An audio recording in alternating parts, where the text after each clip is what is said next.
queria falar um pouco sobre os alicerces de uma igreja bíblica. Ser uma igreja bíblica deveria ser o mais normal, né? Toda igreja deveria ser bíblica.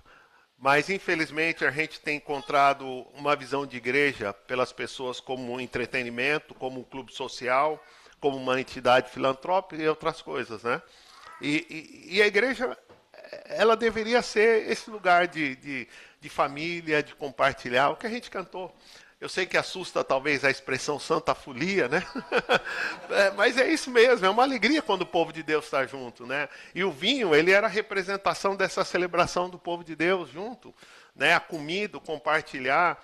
Mas é triste a gente olhar para a realidade dos nossos dias. Então, quando as pessoas perguntam por que plantar uma igreja aqui em Portugal, não existem igrejas do Senhor, mas a gente continua acreditando que vale a pena ter uma comunidade que seja mais importante o que Deus propõe para a gente, o que a Bíblia propõe para a gente, o que a Bíblia ensina para a gente, do que a instituição, a organização e tantas outras coisas.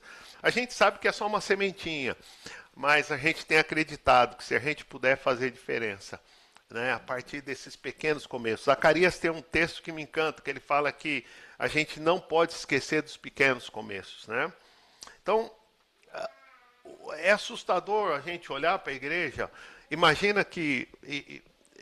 eu gosto muito de estatística, né, de números, não que eu seja da matemática, mas eu acho que ela retrata verdades também. E os americanos, eles amam estatística, né? Então... mas eu acho que isso não é muito diferente da realidade do nosso dia. Imagina que nos Estados Unidos, na década de 70 ou nos anos 70, a confiabilidade, ou seja, a confiança que as pessoas tinham na igreja e na instituição era de 60%, né? 65%. Que é alguma coisa assim que ainda é questionável, não era 100%. Mas sabe o que é mais triste? É que nos últimos anos caiu pela metade. As pessoas não acreditam. As pessoas... tem visto a igreja como uma organização que não faz diferença na sociedade. O mais assustador, o que era antes um pilar, era uma segurança, hoje é uma instituição questionada. Essa é a realidade dos nossos dias, né? Ou quando você olha para a eficiência da igreja. Os pastores e líderes hoje, eles dizem que talvez 1% da comunidade, das pessoas da igreja, realmente estão envolvidas na vida da igreja, ou participa, ou entende que a igreja é relevante. Por quê? Porque a gente acabou se fechando, talvez nesse mundinho, né? A gente acabou se fechando nessa... ver a igreja mais ou menos como isso aqui, que a gente vê aqui, né? É um clube, a gente está aqui, né? A gente quer estar aqui, estar junto, estar gostoso, e se chega alguém diferente, não, você não é do nosso grupo. E é interessante que a gente vai tendo a igreja direcionada, igreja só de jovem, igreja só de velho, igreja de gente... E a igreja tinha gente de toda parte, tribo, língua, nação, que é o que o Senhor espera reunir, né? Então, o foco ele passa a ser interno e não externo. A grande comissão era ir por todo mundo. Mas a gente se focou, tá juntinho. É gostoso estar junto, é uma bênção. Mas se a gente não for o sal fora do saleiro, se a gente não fizer diferença fora de onde a gente está, não adianta ser igreja. A gente vai ficar vendo dessa maneira. Então, isso me preocupa e a gente tem conversado muito esses meses que a gente tem pensado em igreja, e não foi do dia de ontem, né? Isso, a gente tem uma caminhada já. E a gente tem entendido a importância de ser igreja que faz diferença. O texto que a gente acabou de cantar é esse texto aqui. Atos capítulo 2, versículo 42, 43. A gente vai ver três coisas interessantes. A primeira delas, que eu queria ver, ela começa aqui. Perseveravam na doutrina dos apóstolos, na comunhão, no partir do pão e nas orações. Em cada alma havia temor. E muitos prodígios e sinais eram feitos por meio dos apóstolos. A igreja começa assim. Ou seja, depois de Atos 1:8, quando tem a manifestação do poder do Espírito Santo, que as pessoas passam a ser a habitação do Espírito Santo, recebem esse chamado, capítulo 2, a igreja começa a viver. Mas o interessante é que eles começam a viver não como um clube, mas um corpo vivo, uma organização. Assim é o início da igreja. E esse texto especificamente, esse versículo, ele vai chamar a atenção por algumas coisas. Falam que a primeira coisa é que eles perseveravam numa coisa chamada doutrina. Essa palavra perdeu muito sentido para a gente, porque para muita gente doutrina é roupa, é um estilo. Não, doutrina era o ensino, era a doutrina dos apóstolos, que eles receberam do Senhor. Era na comunhão, né, no dia a dia, no partir do pão, nas orações, e diz que cada alma havia temor. Então, essa era a estratégia de como a igreja começa. A igreja não começa com coisas sobrenaturais. Aí você vai falar, João, mas ali fala que tinha sinais, tinha prodígios, né? Como a gente vê aqui, tinha os prodígios, sinais, as coisas estavam acontecendo. Mas isso não veio antes do temor, não veio antes da palavra, não veio antes do básico, que era viver. Então, esse texto ele nos chama a atenção. E a primeira coisa que eu queria pensar com vocês é exatamente sobre isso. O fundamento, a base, o cimento, né, o alicerce da igreja. O alicerce da igreja não é uma grande instituição, ele não é um homem especial, é a palavra de Deus. É o fundamento do Evangelho. Então, quando ele fala que eles permaneciam, essa palavra doutrina, era uma instrução. O que acontece? Os discípulos recebem do Senhor, eles compartilham. Eles recebem do Senhor e proclamam. Eles recebem do Senhor e separam com outros, compartem com outros, repartem ou partilham com outros.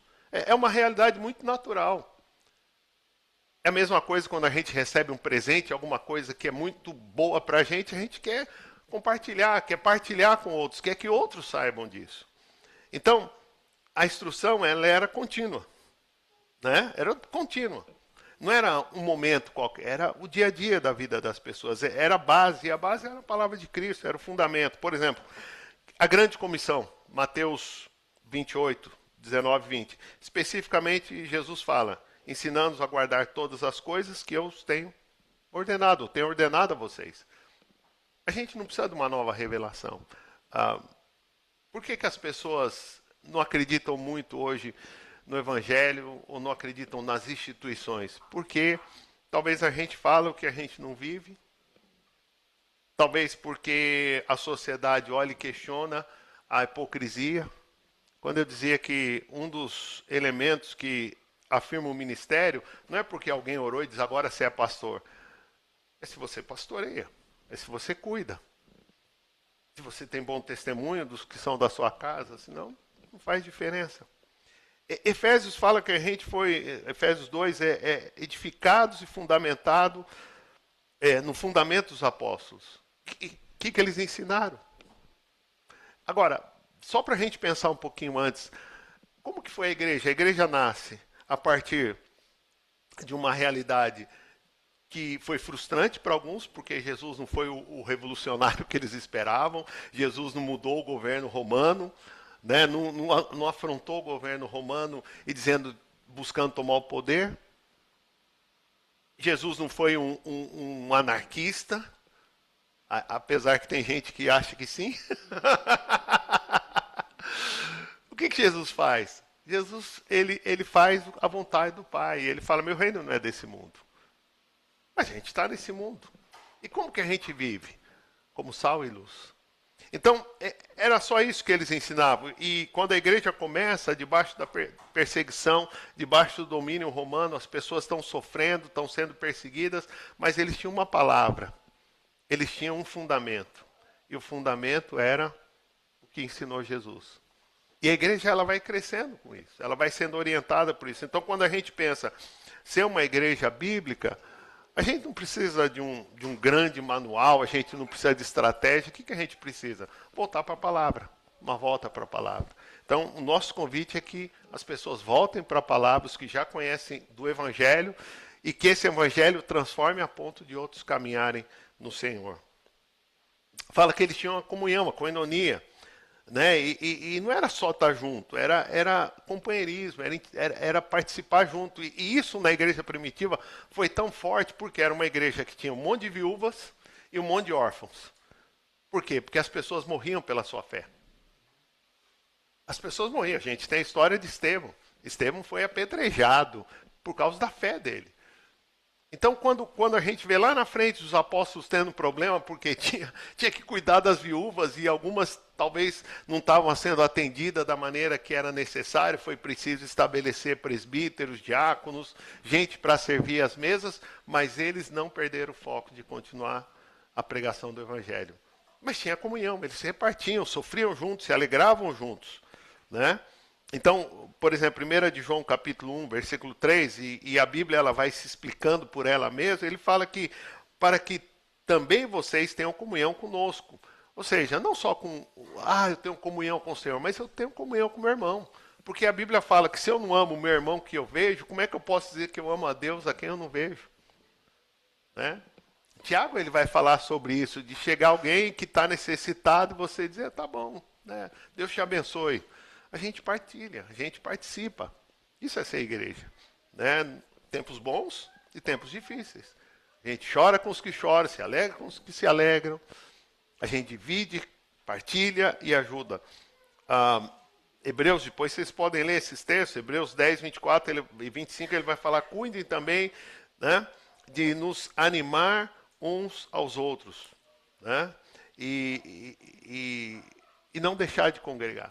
Congregar é importante. A gente vive esse movimento que é muito forte, principalmente no Brasil, não sei aqui a realidade total, mas no Brasil ele é forte, chamado desigrejados. A gente fala assim, não, eu sou cristão, mas sou cristão na minha casa, eu amo a Deus. Mas a Bíblia fala que a igreja vive em unidade, e a Bíblia nos ensina a congregar, a partilhar junto. Porque a gente cresce junto, a gente não pode andar sozinho. A semana passada o José falava aqui sobre a brasa fora do braseiro. Ela vai apagando. Talvez no primeiro momento que você tira, ela está ali, né?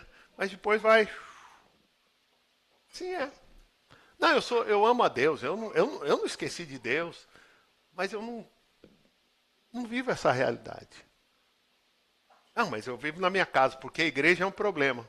Eu sempre digo que quem fala que igreja é um problema, ou cristãos que falam que igreja é um problema, é igual a história do camarada que vê uma mulher passar e fala, essa mulher sofre demais. Ele fala para o amigo, né?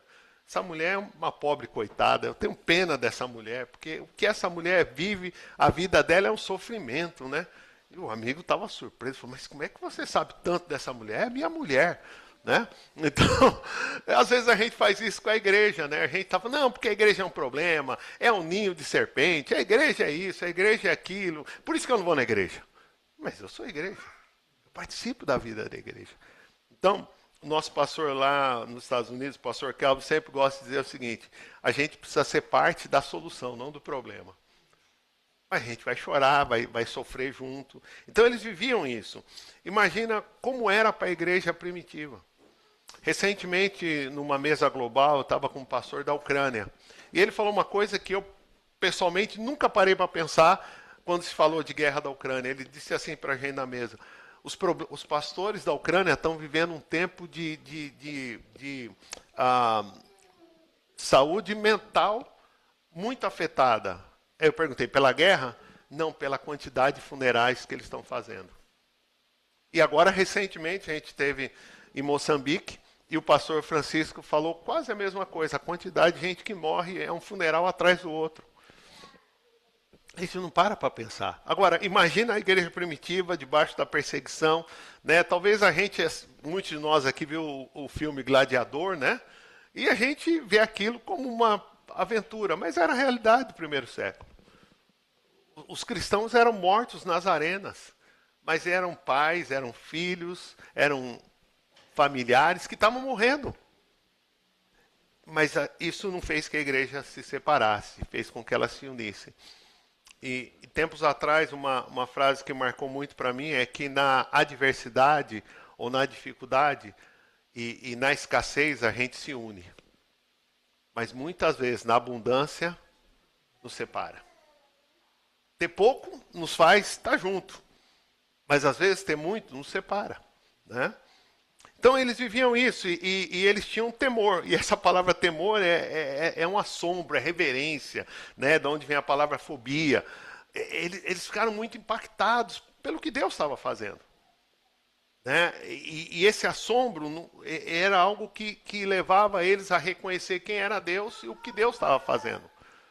Porque uma coisa é alguém morrer por uma causa que todos estão dizendo, isso é uma fantasia. E as pessoas morrerem por isso. Não era fantasia, porque eles reconheciam os feitos de Deus, porque o texto diz que haviam sinais e milagres. Então, a gente recordar quem é Deus.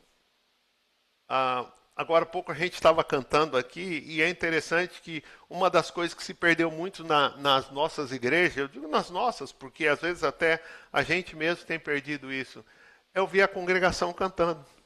Por quê? Porque a gente tem uma banda boa, tem muita música, então a gente está mais como espectador do que participante. E como é gostoso ouvir as pessoas cantando de novo. Ouvir a voz das pessoas, porque é adoração comunitária, não é verdade? E às vezes na nossa igreja lá a gente precisa parar um pouco, para o som para a gente ouvir a congregação. E às vezes eu passo e falo para as pessoas, não é um show, é culto, é adoração ao nosso Deus. Então que a gente não perca essa simplicidade que vai falar mais à frente, né? A segunda coisa que eles tinham era um estilo de vida. Eles tinham uma maneira de viver. Então, o primeiro é que eles tinham um fundamento bíblico. A doutrina, o ensino dos apóstolos, mas tinha uma maneira de viver. A grande questão é, quando a gente sai daqui, o que acontece com a gente? Bati o ponto, fiz um check, fui na igreja, ouvi uma mensagem, está tudo bem. Eu preciso viver aquilo. Porque se isso não faz diferença na minha vida. Então, no versículo 44 e 45, ele fala assim, todos os que criam estavam juntos. Tinham tudo em comum, vendiam suas propriedades e bens, distribuindo o produto entre todos, à medida que alguém tinha necessidade. Eles se ajudavam, né? Eu sei que a gente vive um mundo muito competitivo, muita, né? Você vai para o seu trabalho, se você bobear, alguém quer tomar o teu lugar, você está na fila aqui não é fila, né, que é bicha, né? Não pode falar fila, então tá bom. Na fila do ônibus, né? Na fila do banco, alguém quer tomar o seu lugar, né? Então, é assim, a gente vive essa realidade. Já viu essa coisa? Não, é que eu tenho um amigo aqui que ele pode me colocar mais à frente, né? Tem quem indica, o famoso QI do Brasil, né? Quem indica? Não é QI de coeficiente intelectual, de inteligência, é quem indica. Esse é o mundo que a gente vive, mas a igreja do primeiro século não era assim. E isso gera um sentido de pertencer, de ser parte. Eu sou parte disso. O que eu posso fazer? O que eu posso contribuir aqui? Talvez seja pouco. E é interessante que às vezes as pessoas têm duas opções. Se elas vão para uma igreja que é muito pequena, pouca gente, falam assim, mas aqui não tem nada, eu vou para uma igreja grande. Aí vai para a igreja grande e fala, não, aqui já está tudo feito, eu não preciso fazer nada. Então, eu nunca sou parte do que Deus está fazendo. Eu estou sempre espectador. E não é a realidade da igreja. Eles estavam juntos, né? E aqui quando fala assim que eles vendiam as propriedades, os bens, distribuíam, porque havia necessidade. Claro, você tem órfãos, tem viúvas, você tem necessitados, tem gente que não tinha onde morar, não tinha onde comer, e eles precisavam compartilhar. Joel, você está falando que agora eu vou ter que vender o que eu consegui com tanto sacrifício aqui em Portugal? Não estou falando isso, eu estou falando que o sentido é o mesmo. Eu posso compartilhar.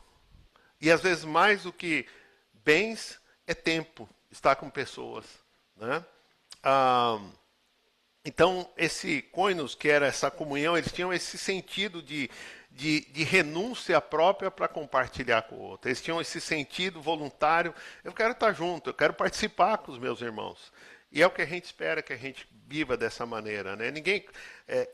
Atos 4:32 diz que ninguém considerava exclusivamente sua nenhuma das coisas que possuía. Tudo, porém, era em comum, né? Às vezes eu penso que Deus tem nos dado tanto, tanto, tanto, mais do que a gente precisa.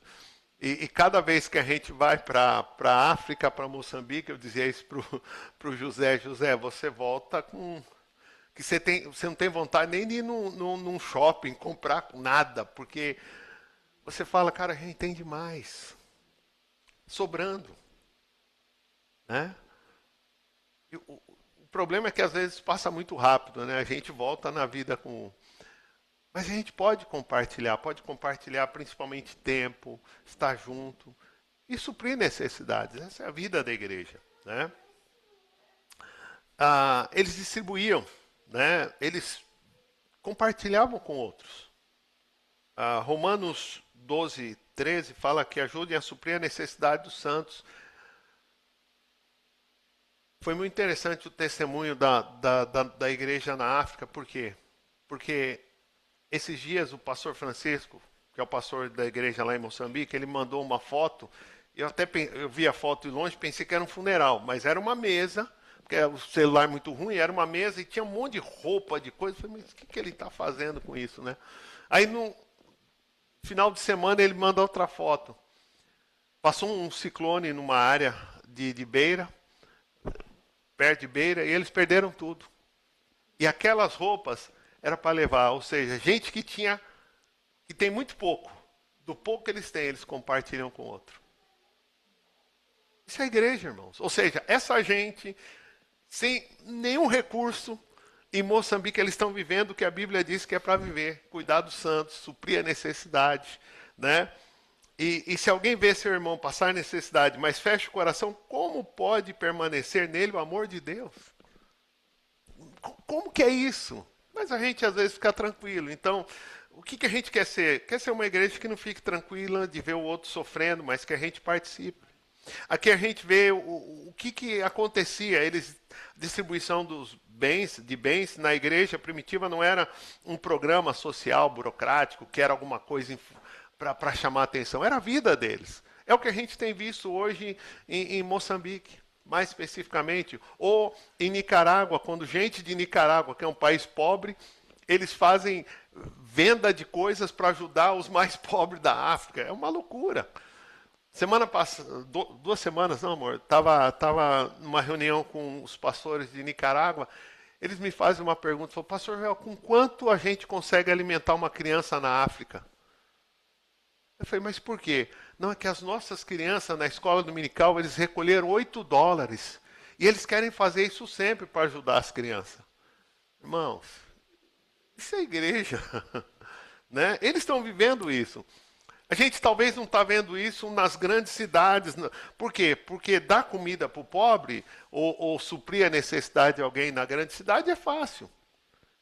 Mas quando se olha essa realidade, eles tinham esse desapego, eles tinham hospitalidade, eles serviam, havia unidade de coração.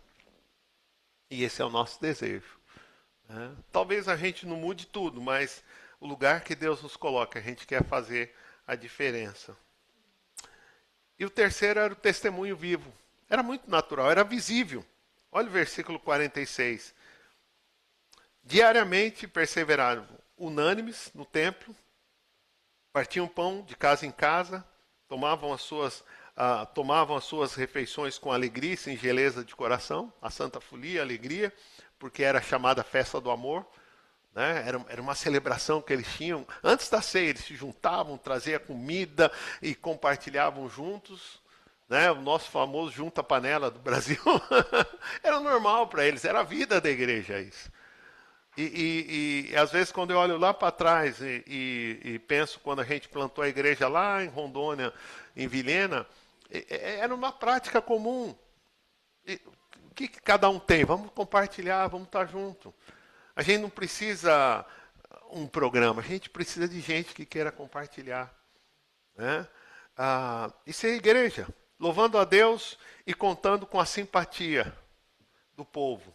Enquanto isso, lhes acrescentava dia a dia os que iam sendo salvos. Era obra do Senhor, ou seja, as pessoas viam a maneira deles viver e diziam, por que essa gente vive dessa maneira? Como que a vida dessas pessoas tem impactado, né, a vida de outros? Por causa da simplicidade, da singeleza que eles tinham. Era igreja. Às vezes as pessoas perguntam, mas quantos dias da semana vocês se reúnem? A gente não pergunta mais como que a gente vive a vida cristã. Quantas reuniões a gente tem? Você pode ter um monte de reunião, a gente precisa viver. E a igreja vivia. E as pessoas de fora viam a maneira como eles viviam. Porque a gente pode falar muito bonito aqui, mas se a gente sair dali e viver totalmente diferente do que a gente está falando aqui, vai ser exatamente aquelas estatísticas, aqueles números que a gente viu. As pessoas não vão acreditar no que a gente prega, no que a gente fala. Por quê? Porque a gente não vive. A hipocrisia. Então, a igreja primitiva, ela cresceu de maneira orgânica assim, compartilhando. Eram unânimes, né? Eles compartilhavam junto.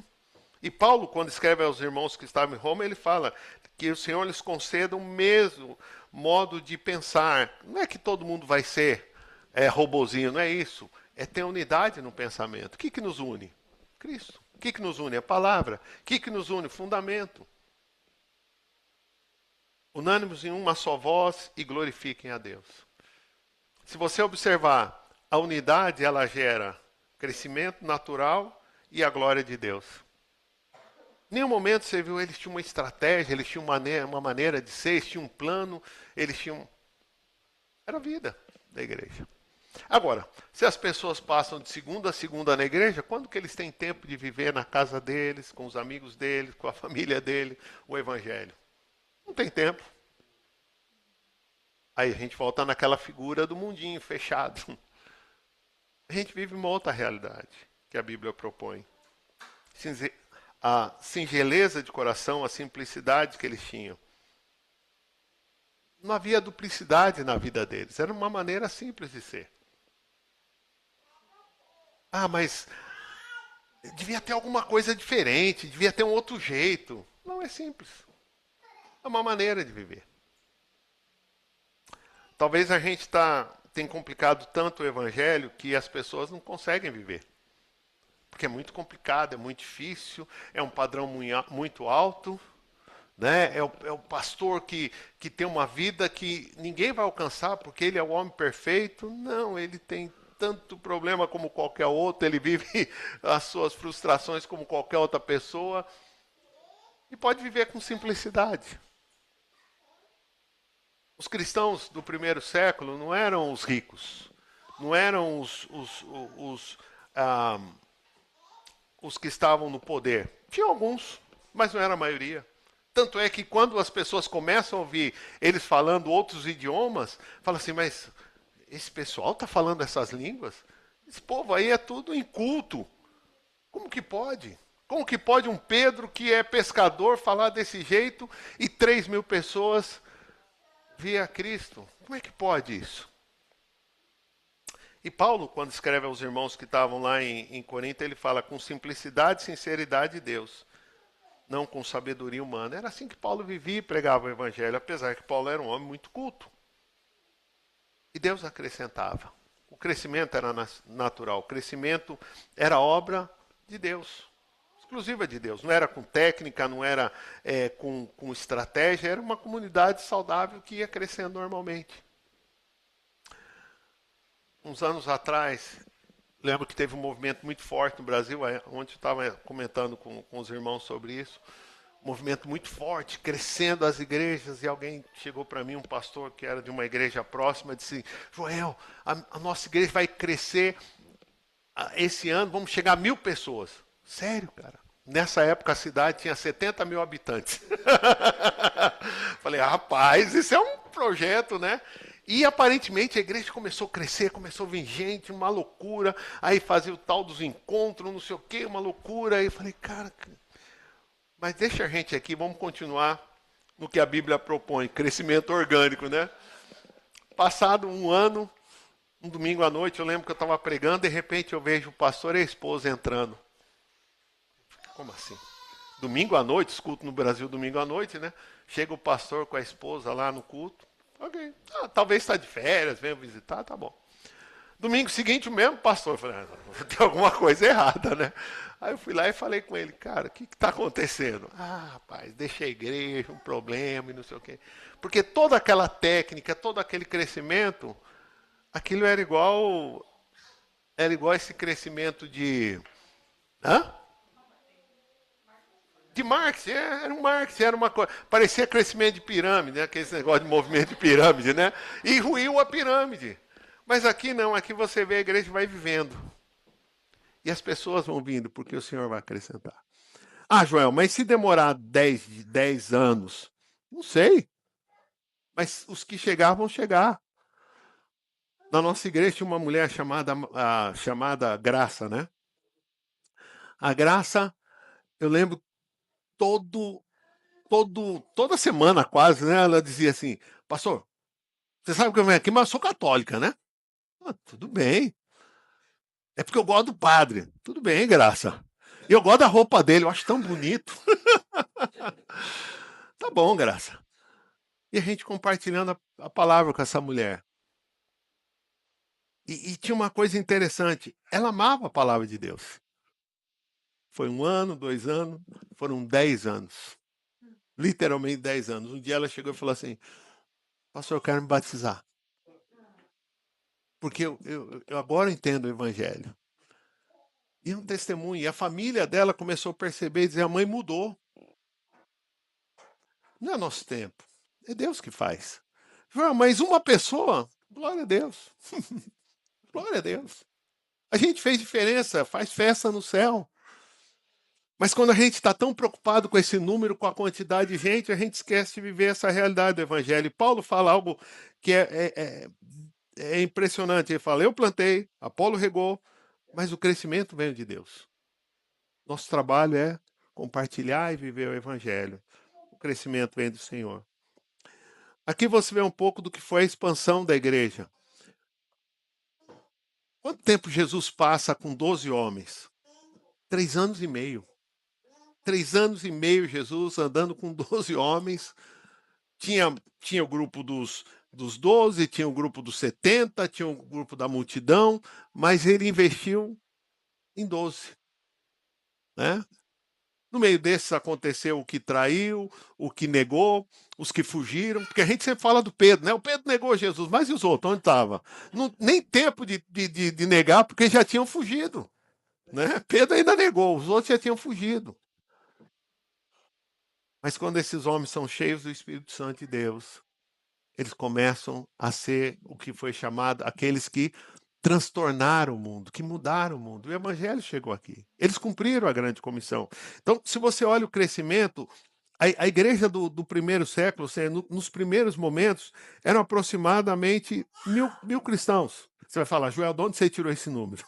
Não é, não é o Joel que tira os números, mas os teólogos, investigadores e buscam essas informações pelos relatos da história, que é muito interessante. Você tem muitos relatos do tempo do Império Romano que eles falavam dos cristãos. Os historiadores, como José, falavam do que aconteceu com os cristãos do primeiro século. E como que o crescimento foi tão impactante para o Império Romano. Porque, de repente, imagina que num dia só você tem um crescimento de 3.000 pessoas. Né? Então, a projeção é mais ou menos essa. Nos primeiros 100 anos da igreja, né, o primeiro século, você tem, nos anos 40, mais ou menos, 1.000 cristãos.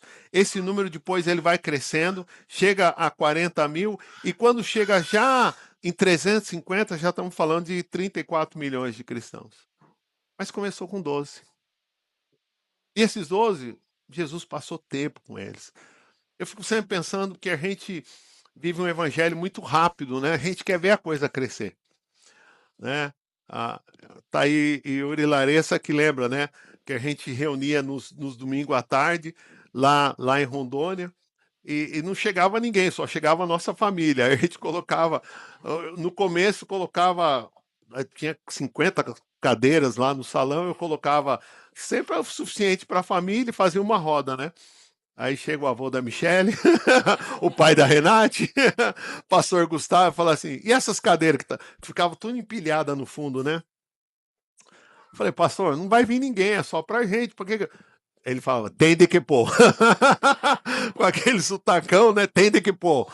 E fazia eu colocar 50 cadeiras cada final de semana e chegava sempre a gente, a família. Passou um tempo, começaram a chegar os meninos remelentos, que eram os meninos que moravam numa casa abandonada, né? E esses meninos chegavam e vinham, eles cheiravam cola de sapateiro, pra vocês terem ideia. E eles vinham para reunião. E um dia eu perguntei para eles, por que vocês vêm aqui? Ele falou assim, a única igreja que deixa a gente entrar. Não era por causa da igreja, que ninguém deixava, imagina, chegava sujo, com o nariz correndo, porque estava cheirando cola.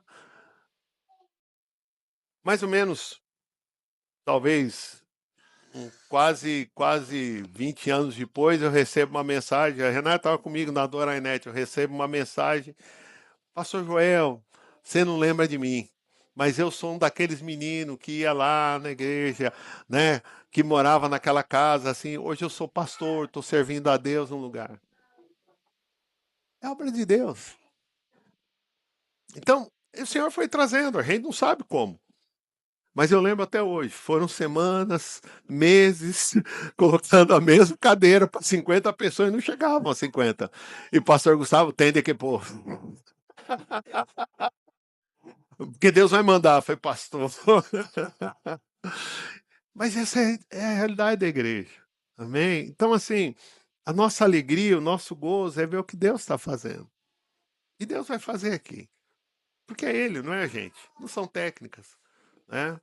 Eu lembro que nossa primeira reunião com o Ministério Latino lá nos Estados Unidos tinha 20 e poucas pessoas, né? Hoje a gente reúne os nossos irmãos que são servidores voluntários, né? São 100, cento e poucas pessoas que Deus trouxe. A gente nunca fez uma técnica especial, a única coisa que a gente fez foi pregar a palavra. Eu quero te animar, José, não desanime de pregar a palavra de Deus. Amém? A obra é do Senhor, é Ele. Eu lembro que um momento da minha vida ali nos Estados Unidos, eu queria desistir de trabalhar com o pessoal lá brasileiro, o Edilson vai lembrar dessa época. Eu falei, pastor, esse povo não quer nada, pastor Edilson estava lá, é testemunho disso, né? E você queria. Ele, Érica, né? Elas que queriam, né? A Érica na tradução ajudava, no PowerPoint e a filmagem. Mas eu lembro que um dia eu falei, pastor, a igreja está investindo, esse povo não quer nada, a maioria não queria nada, né? E o pastor Kelvin nesse dia disse, Joel, a única coisa que a gente espera é que você pregue a palavra. Valeu a pena, né, Edilson? Valeu a pena. Então, o que eu recebi, eu estou compartilhando com você e com a igreja. Né? Quero animar vocês, vale a pena. Não se vende por ter uma estratégia mais rápida de atrair gente. Não se vende pelo sistema de que vamos fazer alguma coisa para. Prega a palavra. E Paulo animou a Timóteo isso, dia e noite, prega a palavra. Então, qual que é o modelo de igreja? Qual que é o modelo original de Deus? É o que está na Bíblia. O que é uma igreja bíblica? É uma igreja que tem um ensino fiel à palavra, comunhão real, estilo de vida e um testemunho vivo. Ah, Joel, mas isso aqui a gente não pode incrementar com mais alguma coisa? É a gente falar que Deus é incompetente. A gente está falando que o que Deus propõe para a gente não é suficiente, que a gente tem que inventar alguma coisa a mais. Mas cada vez que a gente inventa, eu acho que a gente não melhora, a gente piora. Então esse é um chamado para a gente, né? Que nesse ambiente, né? Que o mundo vê a igreja não como relevante, que a igreja seja vista como relevante através da nossa maneira de viver. Arrependimento, renovar, decidir, caminhar e ser igreja. É só isso. Quando Jesus